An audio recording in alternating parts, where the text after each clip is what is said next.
Hi. Hey Daniel, how are you? Sorry, I'm late. I was configuring the personal meeting room thing. It worked. So, okay, I didn't even know this. Whenever I use Zoom, I can just start a meeting at the home screen, and that's my room.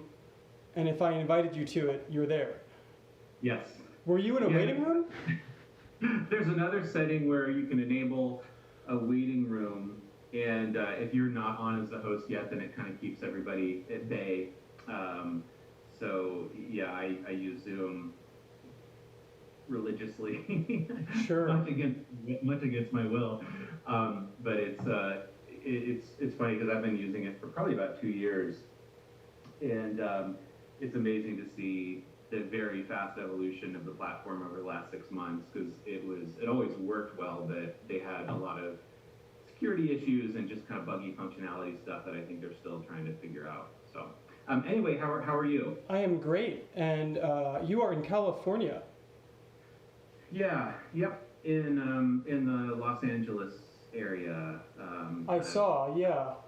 yeah, tucked up against the mountains. We actually had one of the major fires out here, the Bobcat Fire, just a few miles from our backyard. So, Oh no.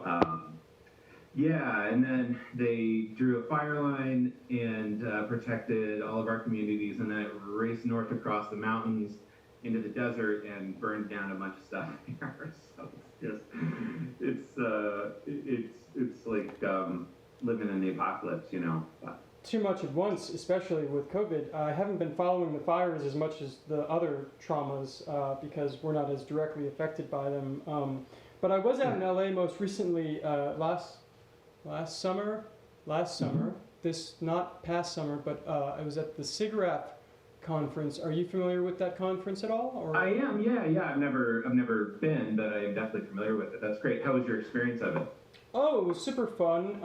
I spent some time in Hollywood and going on La Cienega Boulevard, seeing some cool art, and I was what did I do in LA? A friend of mine runs a gallery there, and I used to go out. When I was in New York, I spent some time in LA, but most recently I was there for SIGGRAPH. What did I do that I was trying to think that would relate to you maybe? Oh, well, I visited UCLA and did a lecture, and that is where your wife teaches. I Yeah, Googled yeah, and found. yeah. She's, yep, she's in technically in the English department, but she does a lot of interdisciplinary and transdisciplinary kinds of stuff. She runs an environmental narrative and storytelling lab with Institute of Environment, How and cool. has an affiliation with the Institute of Society and Genetics, I think they call it. Okay.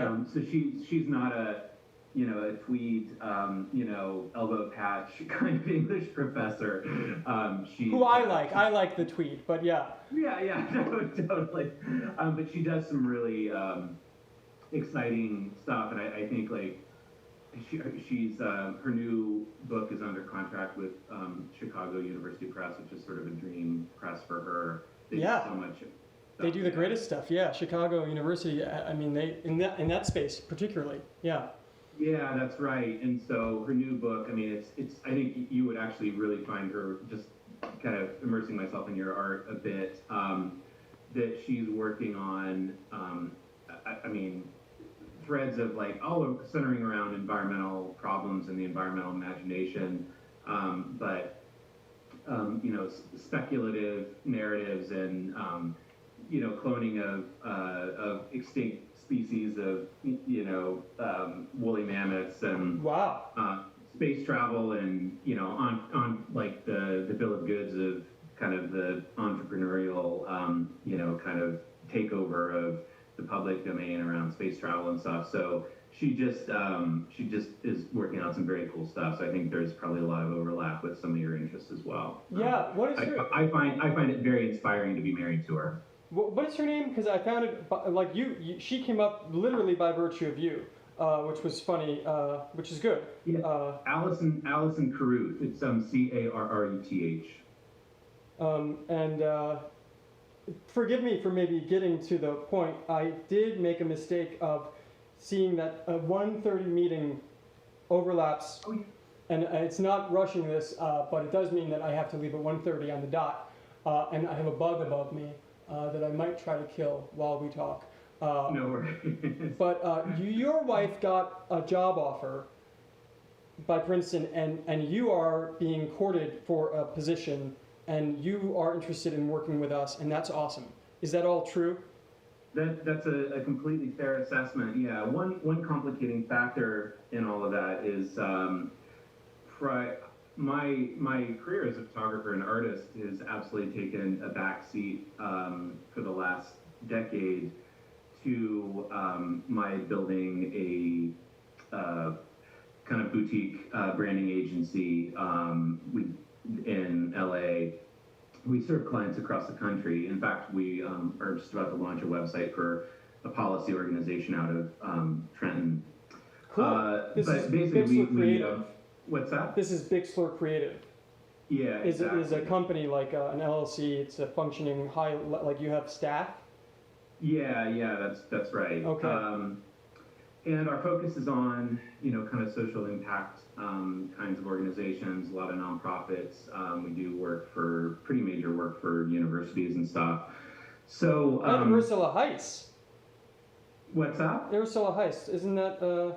Yeah, I know her. Oh yeah. She's yeah, you might be familiar with her as well. Heiza. Heiza. Okay. Yeah, she's I don't do a ton of work for her, but she's actually a friend, and Yeah, I did something with her. I forget what. She did something in my world very closely in the last 5 years. I read her quote. I read a lot of her research, and yeah, she's great. She's brilliant. Yeah, she's brilliant and really cool and really intense. You did some cool branding for her. This is really cool. I'm just looking at your stuff while we're talking and catching up. Yeah, and so basically the issue is like my business has grown and is doing really great work. And I mean, we do work for, on the nonprofit side, primarily like racial, economic, and environmental justice organizations. And, it's like the reason I, wake up every morning and feel good about what I do. And it was sort of the original vision for the agency. But the fact of the matter is I've been doing it, as my only thing for 12 years, but did consulting to kind of get the business off the ground for 3 years before that. So it's about 15 years that I've plowed into building the business. And I love it. It's incredibly rewarding. But, I've been thinking for a while about making a shift. And what has suffered, like I said, has been my career as a photographer. I think I have been doing some really powerful work, but I just don't have time to do the field work I need to do. And definitely don't have time to, get out and just pound the pavement and, organize exhibits and publications and things like that. So, I've been thinking about making a kind of downshifting on the business for a while. And somewhere in my wife's negotiations with Princeton, we started talking about this idea, and she and I have collaborated on a lot of projects. And there's a project on my Bixler Creative website, Play the LA River, which was a huge collaboration between us and some other artists. I saw the news. That's where the news article came up for her. Yeah, that's right. Okay. And so I art directed that project. Cool. Allison really did the majority of like the grant fundraising, and then we had some other folks who brought other areas of expertise to that, and it was pretty splashy. Like it was a big deal here. And she and I have worked on some kind of photojournalistic things around the food system. We've always thought about like figuring out a way, and we've even considered starting our own nonprofit where we could start basically an environmental art and narrative kind of journal, digital journal, but something, and I think this would be really interesting to you, but something with, more than just a website, something that brings kind of VR or AR experiences to people, and it's very kind of capacious in how it thinks about environmental art and bringing together just an amazingly kind of diverse group of environmental artists and thinkers and writers. Cool.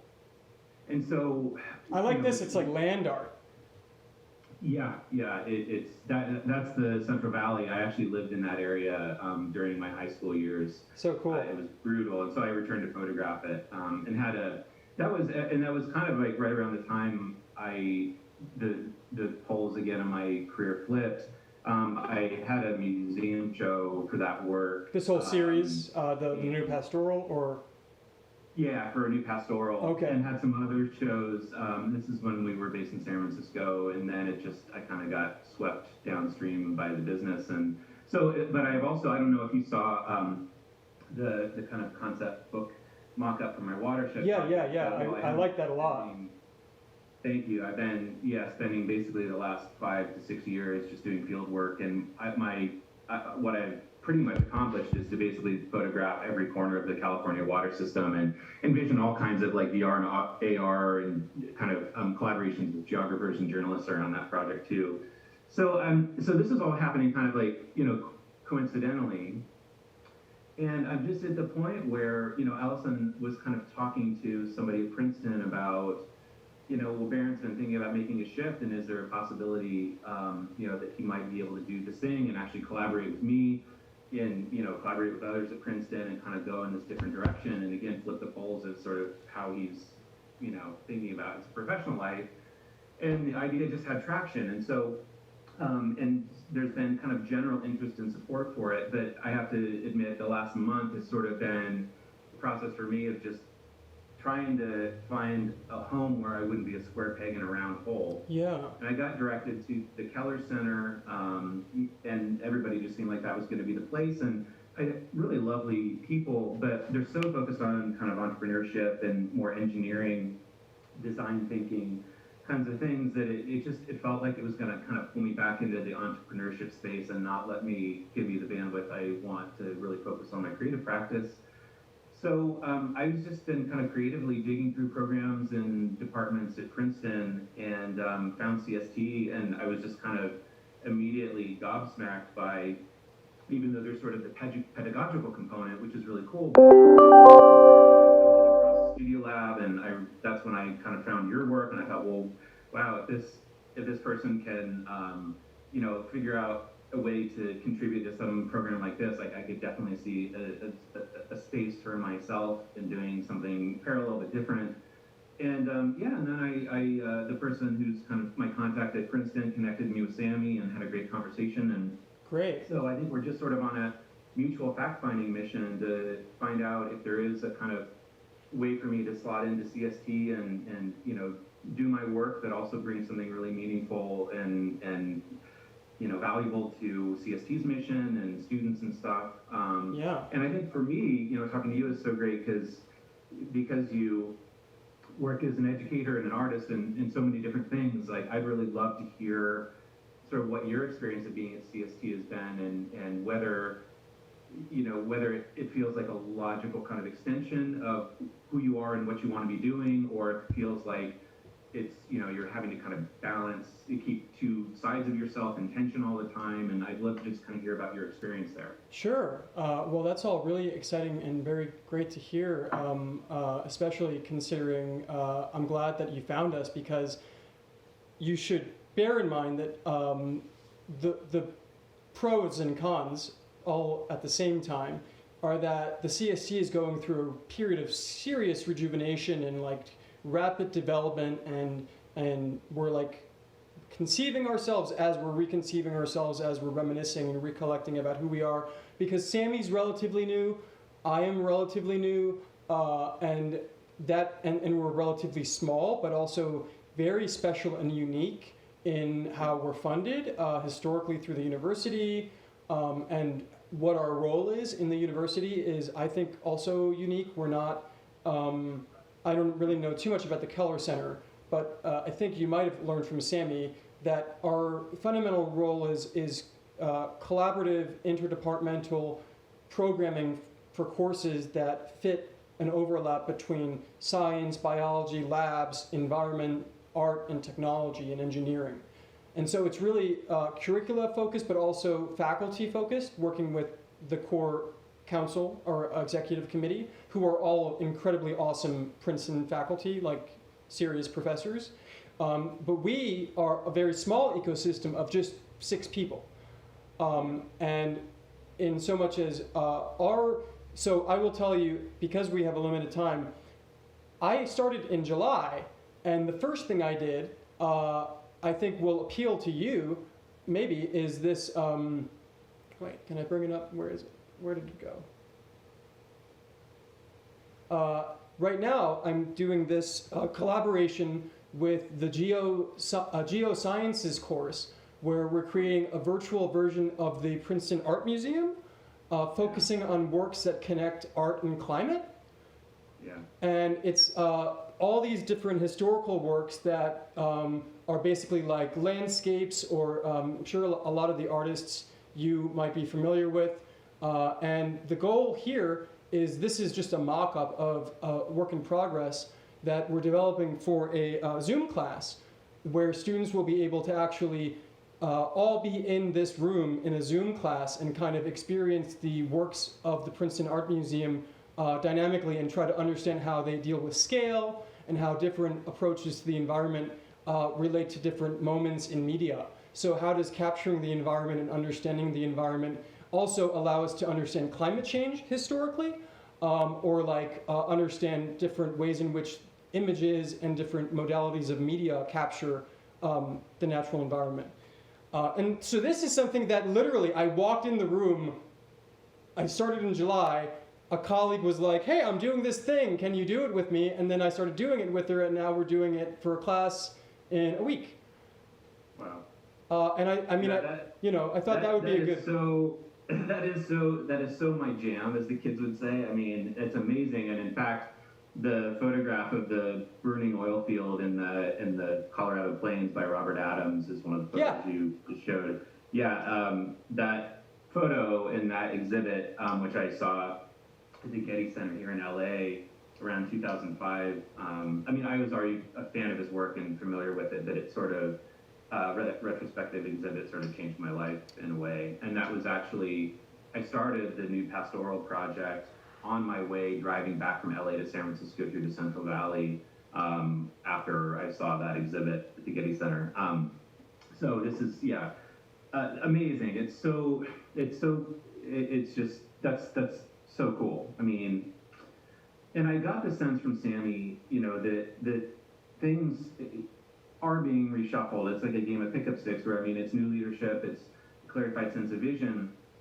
And to me, especially just coming from an entrepreneurial background, where I built my own business and I like that autonomy, I don't actually think I'm a good fit for things where everything is already settled and I come in and have some prescribed role. Like, I'm actually extremely excited about the idea of working with people who are as excited as I am about building something out of whole cloth, rather than just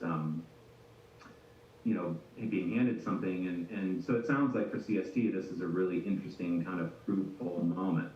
Yeah, and I think that the novelty of the potential for what you're navigating is possibly like, so I found myself, I'll personally say, in the most advantageous position for my career, given this opportunity, because of what you pointed out. I am not filling someone's shoes. I'm being asked to contribute my gifts and develop them actively in conversation with gifted people.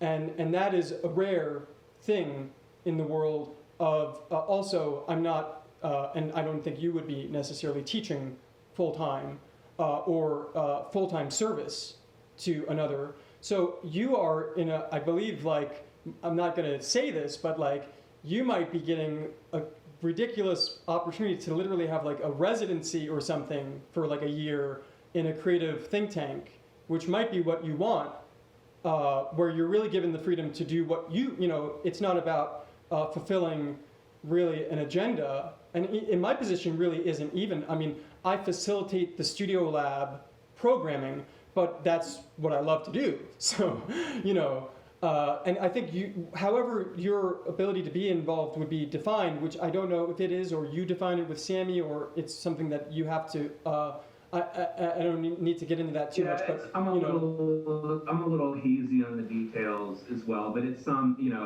it's something, a balance of my own practice, but also I think there are several threads of programming and teaching and mentorship that are going on that I think bring a lot to. So I think we're still sort of, trying to figure out if you all at CST feel like I might be an interesting addition, and if I feel like you might be interesting people to work with, and the program seems like a good fit, then I think Sammy and I will figure out exactly what that looks like. But some version of kind of what you're talking about, I think, is what we all have in mind. Yeah, and that's a really great introduction, I think, somewhere in that way of thinking to being a part of the community of the East Coast and being in Princeton and New York and your network, developing that. For what I have gathered in your stage in your career, looking at the potential of doing more art practice focused thinking and being able to and emphasize also integrating your practice with other collaborators in technology, that is certainly where we are. And what I would like about someone like, or about some position like yours, to me, it's we already have a model for like a residency, like literally, like, bringing in a person for a semester. That it's not the same, but I like the idea of a fellow, like a visiting fellow for a year to be in residence. And that's not what you are, maybe, but that's the model that you could be also maybe the genesis of, which is really cool for me. Think about doing that every year, like we don't really have that right now. Visiting, we have a lot of like affiliations with PhD students who get funding, but you see, that's all good thinking. I think that's in line with what you're thinking. Yeah, absolutely. No, and I think that the model of residency is really, it's probably the closest of how I'm thinking about it, and hopefully the powers that be see that in the same way. And I think with the Keller Center, which it sounds like you're not extremely familiar with, but no, I don't know anything about. I think part of what was this like nagging, feeling I had. There's so, the people who are working in parallel positions, I'm looking at them like I look at the work you're doing at CSD, and I'm like, no, that's really cool, and that's like an analogous model to what I want to be doing. At the Keller Center, it was a lot of, some really cool, smart, creative people, but a lot of people who are, finance people in New York, and, who are in these professional specialist positions, and, business people and quote unquote serial entrepreneurs. And, it just didn't, it was obvious to me that this wasn't exactly like the place that I think I wanted to land to do the thing. I just had trouble kind of getting other people at Princeton to realize the difference between what you look to somebody like me versus what they look to somebody like me. Okay. And it just, yeah, and who looks at who? What looks at what? Yeah, well, no, I'm saying like, what you look like to someone like the Keller Center, or what the Keller Center looks like to someone like you? Yeah, well, I think it's both. And so the point I'm making is that I look at CST, and I look at your role in particular at CST, and I immediately think there's an analogous model. I see what you mean. Yeah. A path forward. I look at the Keller Center and people in equivalent positions there, and it looks like something very different. And it's much more, they're bringing in people who are kind of serial entrepreneurs to provide mentorship to students who are on a particular path. But I think one of the ways I articulated it to Sammy about some of the limitations the Keller Center is, they do these, they have like the Tiger Challenge, and they work on student projects that are varying degrees of creative, but the finished product, the artifact, isn't the point, right? It's all about design thinking process. And so the way I kind of talked to Sammy about it is, I really like the model of like project-based mentorship and learning and collaboration, and I think that's amazing. But what if the product, the artifact itself, was beautiful and big and really ambitious, and students got to work on that, not just as an exercise in design thinking process, but as collaborators and artists and scholars and all of those things. And so that's all I'm saying is like, to people in, I think, Princeton administration who have been very helpful in trying to help me find a home for what I am interested in doing. They don't necessarily see the difference between CST and Keller Center in the same way that it's very obvious to me, sort of all of the ways that CST is just, I think, a much better fit for the kinds of things I'm interested in and the kinds of people I would like to be working with and collaborating with. For sure, I agree. Yeah, and I don't want to cut you short, but we're going to wrap up. I need to wrap up in 2 minutes, but I want to respond to what you were saying with a few key ideas and thoughts I had. So I totally see why you would think that, because so in my imagining of how you could be present in whatever capacity you literally are present. Is this for the spring? No, it would probably be starting next fall of 2021. If it were most to likely. work, okay, good to know. So I think of it more like a proposal from you for a student engaging faculty collaborative model of some art practice, socially engaged artwork about the environment and your practice and maybe even design. And there's a person I just got off the Zoom with, Tim Setela, Szelta, that's spelled wrong.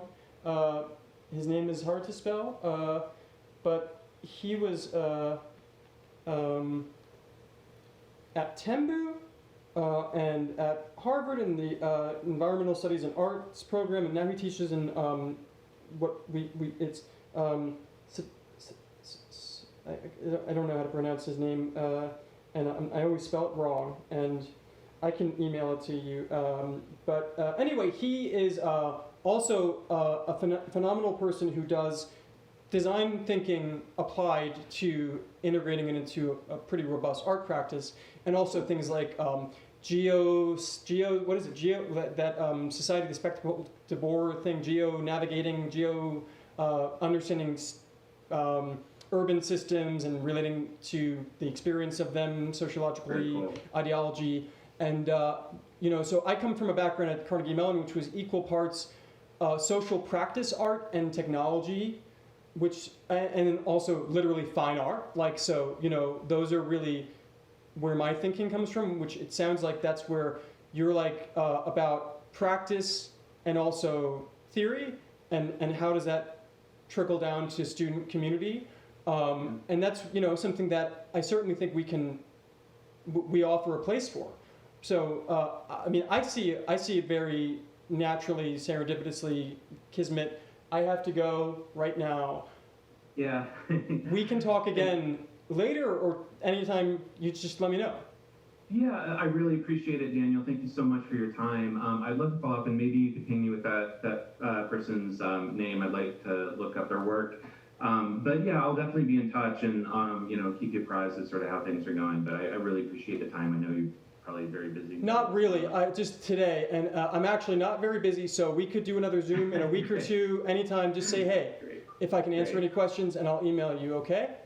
I really appreciate it. Thanks, Daniel. Absolutely. Thanks, Barron, and talk soon. Bye. Yeah.